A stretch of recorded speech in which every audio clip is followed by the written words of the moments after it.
Assalamualaikum warahmatullahi wabarakatuh. Nama saya Winda Safina. Saya dari kelas KPIB dengan NIM 0101241088.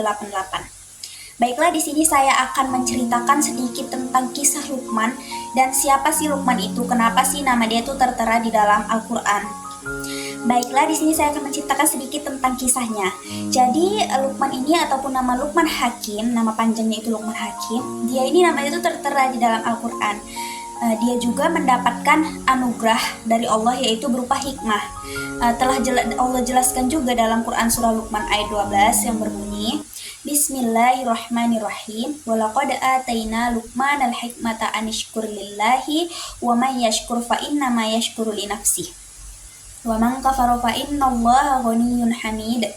Shadaqallahul azim, yang artinya sesungguhnya telah kami berikan hikmah kepada Luqman, dan barang siapa yang bersyukur maka dia bersyukur kepada dirinya sendiri, dan barang siapa yang tidak bersyukur ataupun kufur, sesungguhnya Allah itu lagi maha terpuji dan lagi maha kaya. Jadi Luqman ini sebenarnya sosoknya itu apa gitu? Apakah dia nabi? Jadi Rasulullah SAW pernah menjelaskan ataupun pernah mengatakan bahwa Luqman ini bukanlah seorang nabi, melainkan dia adalah seorang hamba biasa, tetapi dia itu orang yang berpikir, dia memiliki keyakinan bagus dan dia mencintai Allah. Maka dari itu Allah mencintainya kembali dan kemudian dia diberikan anugerah oleh Allah Subhanahu wa taala, yaitu berupa hikmah tadi. Luqman ini juga dia terkenal di kalangannya itu sebagai orang yang suka menasihati anaknya, dan dia ini juga dan dia ini dijadikan orang lain itu sebagai penasihat yang baik ataupun contoh yang baik untuk membangun keluarga yang baik. Jadi ada satu contoh tentang kisah Luqman dan anaknya, yaitu Luqman ini pernah pergi dengan anaknya ke suatu tempat di mana suatu tempat itu ada seekor keledai. Jadi mereka itu pergi dan kemudian Luqman itu menunggangi seekor keledai tersebut, tetapi sedangkan anaknya itu menuntun keledainya. Jadi di dalam perjalanan tersebut lewatlah sekelompok orang yang mencemoohi ataupun menceritakan Luqman dan anaknya ini.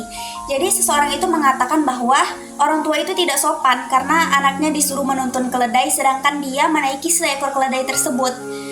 Kemudian Luqman dan anaknya ini tidak menghiraukan apa perkataan orang tersebut dan pergi. Lalu kemudian Luqman menyuruh anaknya untuk menunggangi keledai tersebut dan dia menuntun keledai tersebut gantian. Jadi di saat dalam perjalanan mereka menemukan sekelompok orang lagi, dan kelompok orang itu dia menceritakan Luqman dan anaknya.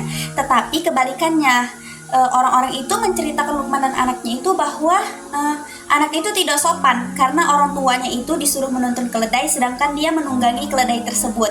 Jadi mereka itu lanjut saja berjalan dan tidak menghiraukan sekelompok orang yang menceritakannya. Kemudian Luqman dan anaknya ini tadi turun dan mereka itu menunggangi keledai. Ibaratnya satu keledai itu ditunggangi dua, itu yaitu anaknya dan Luqman tadi.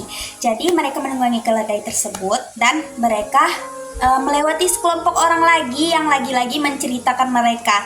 Mereka itu berkata bahwasannya, tidakkah kalian lihat bahwasannya mereka itu masih sehat tapi menunggangi keledai tersebut itu sangat tidak berperi kehewanan ataupun tidak ada rasa kasihannya terhadap hewan.